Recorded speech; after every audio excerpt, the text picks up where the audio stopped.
Hello everyone, सेवा नमस्ते। स्वागत छ तपाईँहरूलाई मेरो यो मिनी भ्लगमा। र आज चाहिँ धेरै समय पछाडि चाहिँ मैले युट्युबमा चाहिँ यसो भिडियो हालौँ कि भनेर सोचेर चाहिँ मैले एकदम छोटो खालको चाहिँ भिडियो बनाउने कोसिस गरेको छु। कृपया सुरुदेखि अन्तिमसम्म भिडियो हेरेर साथ दिनुहुन्छ भन्ने मलाई पुरा आशा छ। र बिमला राई च्यानललाई चाहिँ अझै पनि सब्सक्राइब गर्नुभएको छैन भने चाहिँ प्लिज साथीहरू सब्सक्राइब गरेर साथ दिनुहोला भन्न चाहन्छु। अनि साथीहरू, हजुरहरूकोतिर चाहिँ चिसो कतिको छ? हाम्रोतिर त एकदम धेरै चिसो बढेको छ है।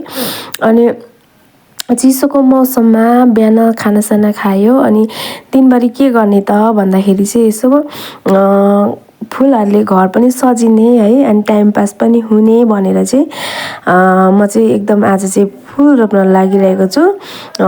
पट मैले बजारबाट ल्याएको थिएँ अनि त्यही भएर पटहरू पनि एकदम ठुल्ठुलो खालको रहेछ कि। अनि यो के अरे पट भर्नु नै मलाई एकदम धेरै गाह्रो पर्यो। अनि हाम्रो चाहिँ मलै बेच्नु भएको थियो नि त, त्यही भएर मलै कम्ती थियो। त्यही भएर मैले चाहिँ भेला पार्दै जम्मा गर्दै गर्दै चाहिँ मैले बल्ल बल्ल जम्मा गरेर चाहिँ मैले पटहरू चाहिँ भर्ने कोसिस गरेँ है। मलाई चाहिँ घरमा फुलहरू भएको फुलेको एकदम धेरै राम्रो लाग्छ, मनपर्छ होइन। त्यही भएर चाहिँ थोरै थोरै भए पनि म पनि सक्दो चाहिँ फुलहरू रोपिरहेको छु, रोप्ने कोसिस गरिरहेको छु, फुलाउने कोसिस गरिरहेको छु है। अनि तपाईँहरू पनि फुलहरू चाहिँ एकदम धेरै स्याहार्नुहुन्छ होला, खास गरी छोरी मान्छेहरूको है। अनि छोरी मान्छेहरूको सोखै हुन्छ नि त फुलबारी बनाउने, फुलहरू फुलाउने है। घर त्यसै पनि फुलबारीहरू भयो भने त्यसै पनि घर एकदम धेरै राम्रो देखिहाल्छ क्या फुलले गर्दाखेरि। अनि घरको सो बढिहाल्छ। त्यही भएर फुलहरू चाहिँ रोप्न मलाई पनि एकदम धेरै मनपर्छ, जागर लाग्छ है। के गर्नु साथीहरू, भिडियो डेली बनाएर हाल्न मन लाग्छ, भ्लग बनाएर हाल्न मन लाग्छ होइन। तरमा छ कुरा, भिडियो गरिदिने मान्छे नै हुँदैन होइन। त्यही भएर नि फोन राखेर आफैले गर्नुपर्ने हुन्छ। त्यो गर्दा चाहिँ मलाई फेरि एकदम धेरै अल्छी लाग्छ क्या आफैले भिडियो बनाउँदा चाहिँ। अनि अरूले गर्दाखेरि चाहिँ यसो बोल्दै गर्दा पनि एकदम रमाइलो लाग्छ भिडियो बनाउनुको लागि। आफैले बनाउँदा चाहिँ कस्तो अड लाग्छ क्या।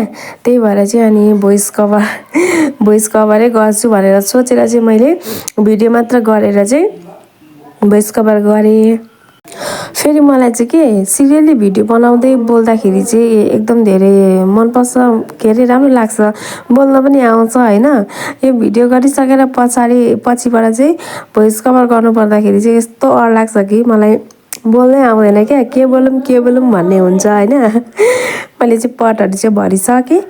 अनि त्यहाँबाट अब फुलहरू पनि यताउता खोजेर गाउँतिर पनि खोजेर पनि लिएर रोप्नुपर्ने हुन्छ खाली पटहरूमा। यो मैले कालोवाला पट चाहिँ एकदम ठुलो खालको ल्याएको छु कि कति धेरै त्यहाँ माटो मल जाँदो रहेछ। अनि भन्नको लागि गाह्रो पनि पर्यो मलाई, त्यही पनि भरिसकेँ। यो सेतोवाला चाहिँ एकदम ठिक्क हुने रहेछ। अनि यो चाहिँ घरहरूमै थियो, सानो सानो पटहरूमा थियो। त्यही भएर चाहिँ मैले नयाँ पटहरूमा चाहिँ यो पुरानो फुलहरू चाहिँ सारिदिएँ। आँगनहरूमा चाहिँ अलपत्रै पारेर चाहिँ फुलहरू रोप्दैछु। अनि पहिला फुलहरू रोपिसक्छु अनि मात्रै सरसफाइ गर्छु भनेर चाहिँ मैले अलपत्र नै पारेको। यो चाहिँ अगाडिपट्टिको सिनहरू हो। अगाडिपट्टि चाहिँ यस्तो खालको फुलहरू छ। अनि यो चाहिँ घन्टी फुल भन्छ यसलाई चाहिँ, कस्तो राम्रो छ क्या, त्यो कलर पनि राम्रो छ। अनि खासै धेरै फुलहरू त छैन, अलिअलि छ। अनि यो चिसो मौसममा चाहिँ के फेरि फुलहरू पनि त्यति धेरै के अरे सप्रिँदैन रहेछ।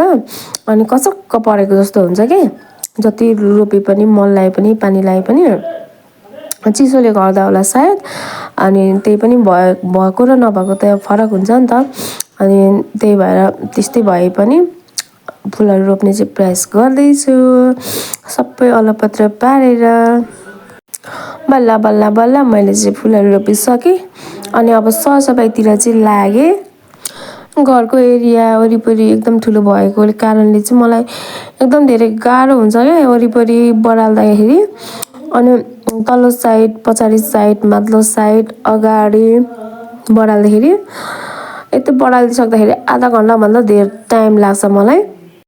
बल्ल मैले चाहिँ वरिपरि बढाल कुराल गरेर सरसफाइ गरेर चाहिँ सकिसकेँ। हेर्न सक्नुहुन्छ मैले भर्खरै बढालेको अनि अघि कस्तो थियो अहिले कस्तो भयो है यो चिसो मौसममा चाहिँ के मेरो चाहिँ समस्या भनेको ढाड कम्मर दुख्ने एकदम धेरै गाह्रो पर्छ के धेरै निहुरेर काम गर्यो भने एकदम धेरै गाह्रो हुन्छ मलाई अनि मेरो चाहिँ हालत खराब भयो है हस् त साथीहरू आजको लागि चाहिँ मेरो भिडियो यति नै bye bye love you all